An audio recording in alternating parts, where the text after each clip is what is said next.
श्री परमात्मने नमः। अध्याय हरिदास जी द्वारा नाम महात्म्य।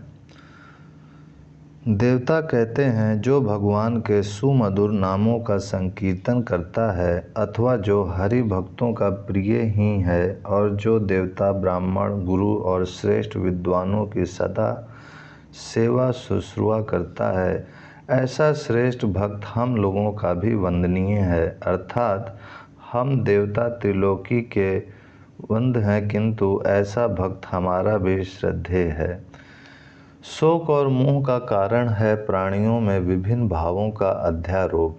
जब मनुष्य एक को तो अपना सुख देने वाला प्यारा सुहृद समझता है और दूसरे को दुख देने वाला शत्रु समझकर उससे द्वेष करने लगता है, तब उसके हृदय में शोक और मोह का उदय होना असंभावी है। जिस समय सभी प्राणियों में वह उसी एक अखंड सत्ता का अनुभव करने लगेगा, जब प्राणी मात्र को प्रभु का पुत्र समझकर सबको महान भाव से प्यार करने लगेगा, तब उस साधक के हृदय में मोह और शोक का नाम भी न रहेगा। वह सदा प्रसन्न होकर भगवत नामों का ही स्मरण चिंतन करता रहेगा। उसके लिए ना तो कोई संसार में शत्रु होगा, न मित्र। वह सभी को अपने प्रियतम की प्यारी संतान समझकर भाई के नाते से जीव मात्र की वंदना करेगा और उसे भी कोई कलेश न पहुंचा सकेगा। उसके सामने आने पर विषधर सर्प भी अपना स्वभाव छोड़ देगा। भगवत नाम का महात्मा ही ऐसा है। महात्मा हरिदास जी फुलिया के पास ही पुण्य सलीला माँ जाह्नवी के किनारे पर एक गुफा बनाकर उसमें रहते थे। उनकी ख्याति दूर दूर तक फैल गई थी। नित्य प्रति वहाँ सैकड़ों आदमी इनके दर्शन के लिए तथा गंगा स्नान के निमित्त इनके आश्रम के निकट आया करते थे। जो भी मनुष्य इनकी गुफा के समीप जाता, उसके शरीर में एक प्रकार की खुजली सी होने लगती। लोगों को इसका कुछ भी कारण मालूम न हो सका। उस स्थान में पहुँचने पर चित्त में शांति तो सभी की होती, किंतु वे खुजली से घबरा जाते। लोग इस विषय में भांति भांति के अनुमान लगाने लगे। होते होते बात सर्वत्र फैल गई। बहुत से चिकित्सकों ने वहाँ की जलवायु का निदान किया। अंत में सभी ने कहा, यहाँ जरूर कोई महाविषधर सर्प रहता है। न जाने हरिदास जी कैसे अभी तक बचे हुए हैं। उसके श्वास से ही मनुष्य की मृत्यु हो सकती है। वह कहीं बहुत भीतर रहकर श्वास लेता है। उसी का इतना असर है कि लोगों के शरीर में जलन होने लगती है। यदि वह बाहर निकलकर जोरों से फुंकार करे तो इसकी फुंकार से मनुष्य बच नहीं सकता। हरिदास जी इस स्थान को शीघ्र ही छोड़कर कहीं अन्यत्र रहने लगे, नहीं तो प्राणों का भय है। चिकित्सकों की सम्मति सुनकर सभी ने हरिदास जी से आग्रह पूर्वक प्रार्थना की कि आप इस स्थान को अवश्य ही छोड़ दें। आप तो महात्मा हैं, आपको चाहे कष्ट ना भी हो, किंतु और लोगों को आपके यहाँ रहने से बड़ा भारी कष्ट होगा। दर्शनार्थी बिना आए रहेंगे नहीं और यहाँ आने पर सभी को शारीरिक कष्ट होता है। इसलिए आप हम लोगों का ही ख्याल करके इस स्थान को त्याग दीजिए। हरिदास जी ने सबके आग्रह करने पर उस स्थान को छोड़ना मंजूर कर लिया और उन लोगों को आश्वासन देते हुए कहा, आप लोगों को मेरे कारण कष्ट हो यह मैं नहीं चाहता। यदि कल तक सर्प यहाँ से चला नहीं गया तो मैं कल शाम को ही इस स्थान का परित्याग कर दूंगा। कल या तो यहाँ सर्प ही रहेगा या मैं ही रहूँगा। अब दोनों साथ ही साथ यहाँ नहीं रह सकते।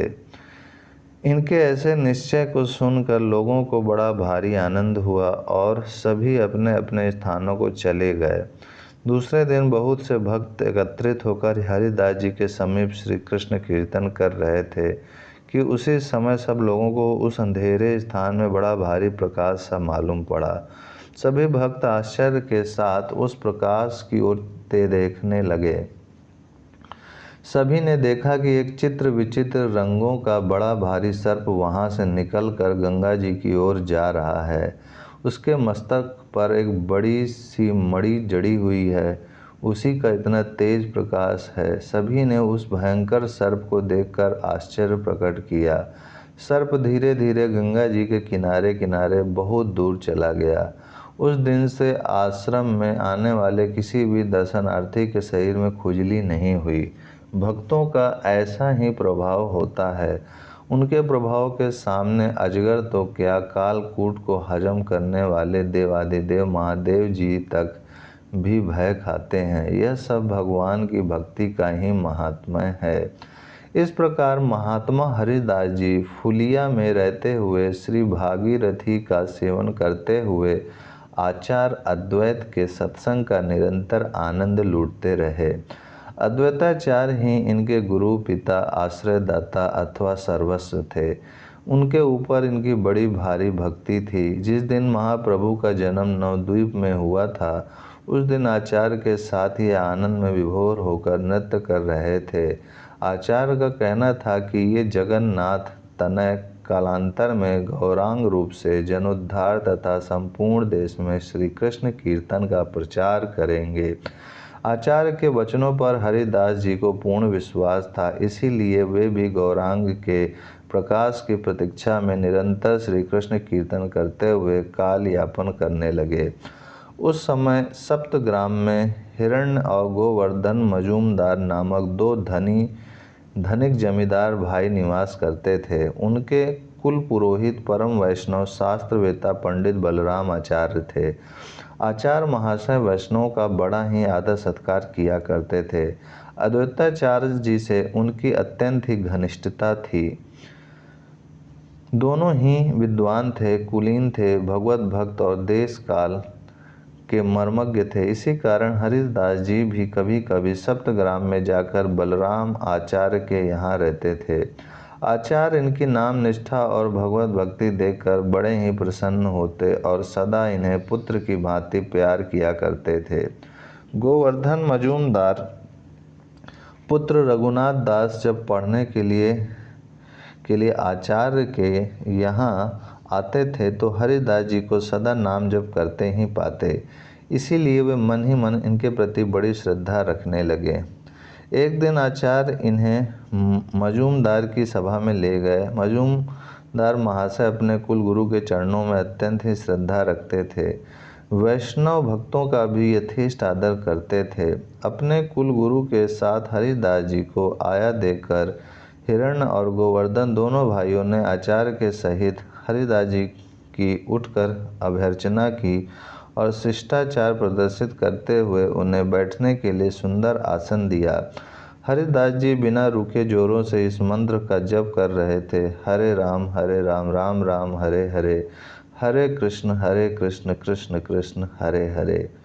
सभी के सभी लोग संभ्रम भाव से इन्हीं की ओर एकटक भाव से देख रहे थे। इनके निरंतर के नाम जप को देखकर उन दोनों जमींदार भाइयों को इनके प्रति स्वाभाविक ही बड़ी भारी श्रद्धा हो गई। उनके दरबार में बहुत से और भी पंडित बैठे हुए थे। भगवान नाम जप का प्रसंग आने पर पंडितों ने नम्रता के साथ पूछा, भगवान नाम जप का अंतिम फल क्या है? इससे किस प्रकार के सुख की प्राप्ति होती है? क्या हरि नाम स्मरण से सभी दुखों का अत्यंत अभाव हो सकता है? क्या केवल नाम जप से ही मोक्ष मिल सकता है? ओम शांति शांति शांति।